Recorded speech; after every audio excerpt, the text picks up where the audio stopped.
नमस्कार देवियों और सज्जनों, मेरा नाम राहुल गुज्जर है और मैं अयोध्या जी की रामलीला में चौथी बार श्री राम जी का किरदार निभाने की चेष्टा कर रहा हूँ। और मेरा सौभाग्य है कि आज हमारे बीच हमारे लोकप्रिय सांसद प्रवेश साहिब सिंह वर्मा जी हैं, पधारे हैं। हम इनका स्वागत करते हैं, हम सब मिलकर इनका स्वागत करते हैं। हमारे मेन संरक्षक साहब ही हैं जिनकी वजह से ये रामलीला चलती है और पिछले 4 साल से चल रही है। 2020 जब कोरोना काल था, उस टाइम प्रवेश भैया ने ही दूरदर्शन के माध्यम से, प्रसार भारती के माध्यम से रामलीला का मंचन विश्व भर में करवाया था और उस साल 16 करोड़ लोगों ने देखा था, जैसे आप सबको पता है। नेक्स्ट ईयर था उसमें 22 करोड़ लोगों ने देखा था और पिछले साल 26 करोड़ लोगों ने उसी रामलीला का मंचन देखा। डीडी नेशनल, प्रसार भारती और यूट्यूब के माध्यम से। इस साल हम फिर प्रवेश भैया से यही गुजारिश करेंगे कि डीडी नेशनल फिर से हमारे वहाँ पर आए और हमारी रामलीला को कवर करे और विश्व भर में हमारी रामलीला का जो मंचन है वो दिखा के हमारा जो परिश्रम है उसको 4 चांद लगवा दें भैया। सो मैं भैया से रिक्वेस्ट करूँगा कि 2 शब्द बोलें।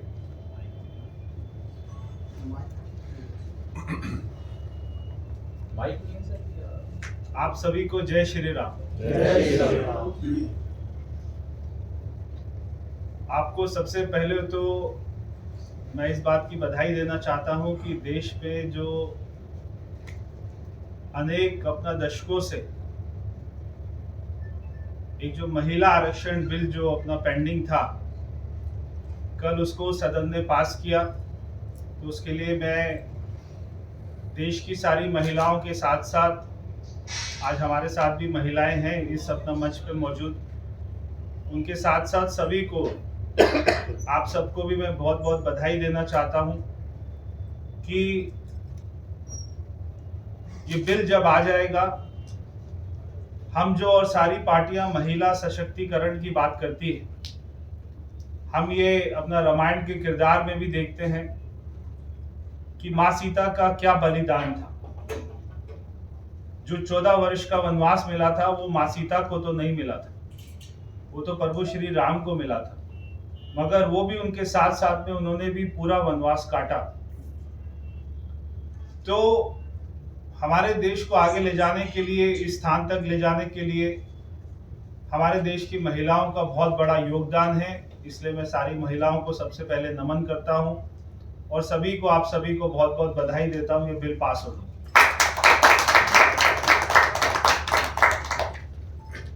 मुझे याद है कि आज से 4 साल पहले जब ये रामलीला का शुरू हुआ, तो मैं और सुभाष मलिक जी, जिनको हम बॉबी के नाम से जानते हैं, देश में दुनिया में कोरोना का समय चल रहा था,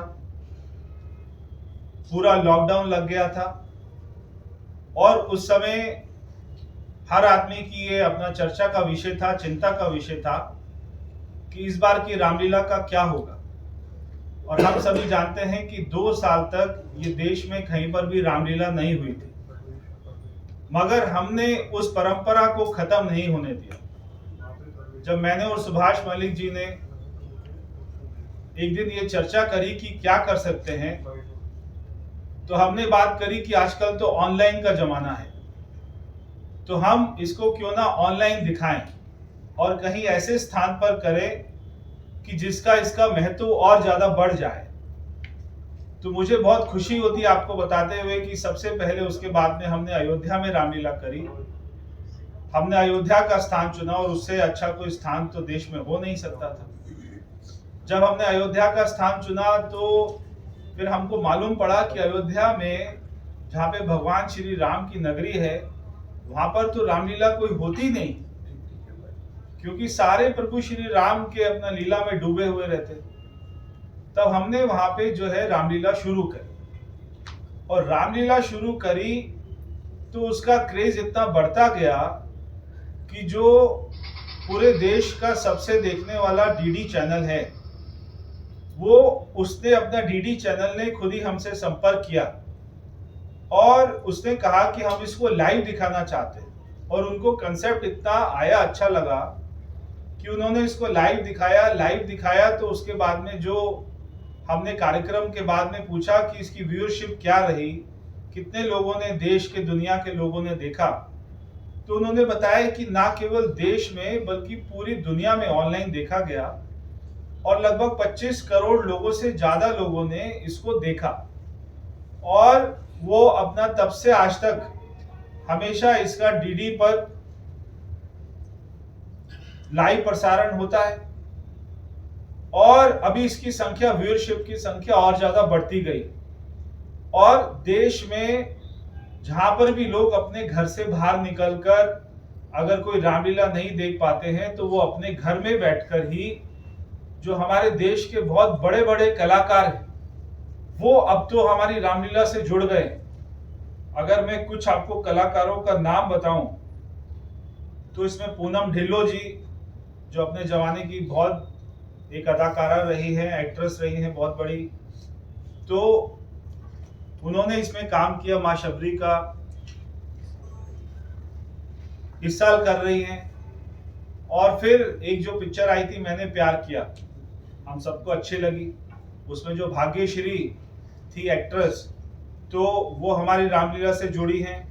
उसके बाद में गजेंद्र चौहान जी, फिर हमारे राजा मुराद जी, राकेश बेदी जी, गिरिजा शंकर जी, अनिल धवन जी, और ऐसे, और हमारे साथ आज जो बैठे बनवारी लाल जी, हमने इनके बहुत सारे सीरियल देखे, इनका किरदार पूरे देश की जनता ने बहुत ज़्यादा सराहा है और कभी आज भी कभी आ जाता है कहीं ना कहीं, तो आज भी हम उसको नहीं छोड़ते हैं। तो ऐसे बनवारी लाल जी, और मेरे जो साथ में बैठे हैं जो प्रभु श्री राम के किरदार में आते हैं, ऐसे हमारे भाई राहुल जी। राहुल जी का और कोई स्वार्थ नहीं है यहाँ पे किरदार करने का। राहुल जी अपने आप में बहुत बड़े इंडस्ट्रियलिस्ट हैं, बिजनेसमैन हैं, जो है भगवान की दया बहुत अधिक इनके ऊपर में, माँ लक्ष्मी की कृपा बनी रहती है। उसके बाद भी इन्होंने भगवान श्री राम का किरदार किया और ये करते आ रहे हैं अपना शुरू से।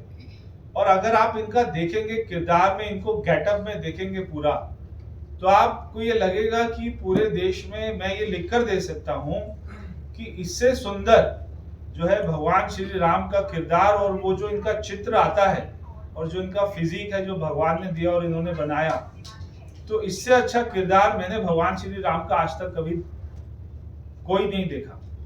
मैं भी बहुत सारी रामलीला में जाता हूँ और अभी हमारे साथ में मैं आपका परिचय कराना चाहता हूं जो माँ सीता के रोल में डॉक्टर लिली सिंह जी, जो अपना मेडिकल डॉक्टर हैं। अब आप देखिए कि ये भी मैं आपको दावे के साथ कह सकता हूं कि किसी भी रामलीला में कोई भी डॉक्टर महिला माँ सीता का किरदार नहीं करती होंगी। तो एक अपना डॉक्टर जो उनका प्रोफेशन है और उसके बाद में वो ऐसा रोल कर रही हैं, तो इसका कोई और कारण नहीं है। इसका कारण है कि ये इस अपना रोल में, किरदार में इतने ज्यादा डूब जाते हैं। तो मैंने राहुल जी से पूछा आपको कैसा लगा आप करते हैं प्रभु श्री राम का किरदार, तो उन्होंने कहा पूरे साल के ये मेरे जो अपना 9 दिन हैं ये इतने शांति से बीतते हैं और मेरा मेडिटेशन हो जाता है, मेरे अंदर के सारे जो अपना बुरे, मेरी सोच भी है वो भी खत्म हो जाती है, तो अंदर से पूरा प्यूरिफिकेशन हो जाता है। तो ये है इसका चमत्कार। तो ऐसे हमारे किरदार, उसके साथ में अपना कविता जी बैठी हुई हैं, इनको भी हम सब, ममता जी बैठी हुई हैं, उनको भी हम जानते हैं। तो ऐसे ऐसे किरदार इस अपना रामलीला में आते हैं और इसमें अपना शुभम जी की बहुत ज्यादा मेहनत है, जो सुभाष जी के बेटे हैं, बॉबी जी के बेटे हैं। और ये अपना सुभाष जी जो हम उनको, तो मैं तो सुभाष इसका नाम जो है बहुत सालों बाद मेरे को पता लगा कि सुभाष है। हम तो इनको बॉबी के नाम से ही जानते हैं। तो बॉबी जी की मेहनत बहुत है और ये आपने नोट किया होगा कि ये कभी कैमरे के सामने भी नहीं आते, ये कभी इनको अच्छा ही नहीं लगता, ये हमेशा बैक स्टेज रहते हैं हमेशा। अभी आपने देखा कि पटके भी खुद ही जो है ना दे रहे थे। तो वहां पर अपना कई महीने की मेहनत होती है, उसके बाद में वहां पर ये मंच को सजाया जाता है। और अभी तो उसका जो है, जो अयोध्या में हमारा भव्य मंदिर बन रहा है, तो उसके बाद तो इसका जो है और ज्यादा इम्पोर्टेंस इसकी बढ़ जाती है हमारी रामलीला की। और आने वाले सालों में, क्योंकि अभी जो हमें लग रहा है कि जनवरी 2024 में इसकी शुरुआत हो जाएगी मंदिर। तो और वहां पे एयरपोर्ट भी बन गया है अब तो अच्छा, जैसे मैं आपको बता रहा था कि राहुल जी बहुत बड़े बिजनेसमैन हैं, तो जो अयोध्या में एयरपोर्ट बन रहा है वो भी इन्हीं की कंपनी बना रही है। तो ये तो मुझे आज ही पता लगा। मर्यादा पुरुषोत्तम श्री राम एयरपोर्ट का नाम। तो इससे देखिए कहीं ना कहीं ये कैसे जुड़े, क्योंकि इनको टेंडर से मिला हमारा तो कोई इसमें मुझे तो अभी पता लगा कि ये बना रहे। तो अभी ये क्योंकि राम जी का रोल कर रहे थे, तो है ना, राम जी ने कृपा करी कि भाई तू ये एयरपोर्ट भी तू ही बना। तो मर्यादा पुरुषोत्तम राम जी के नाम से एयरपोर्ट का नाम जाना जाएगा। तो हम चाहते हैं कि आप सब भी वहां पर आए और इसको कवर करें और ज्यादा जो है लोगों के सामने ये अपना इसका प्रचार हो, ज्यादा से ज्यादा लोग इसको देख चुके हैं। और आज की डेट में ये दुनिया की सबसे बड़ी देखने वाली रामलीला बन गई। तो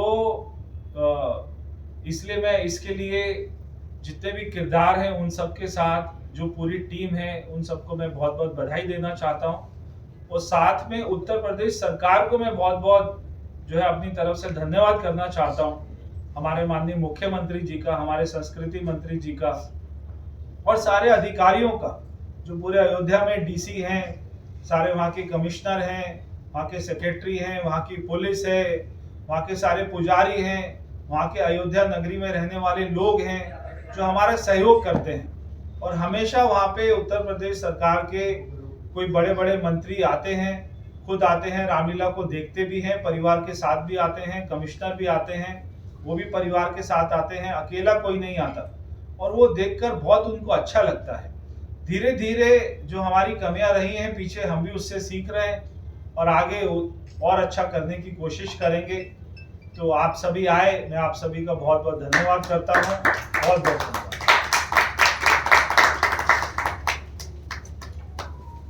तो आपके प्रश्न हो तो आप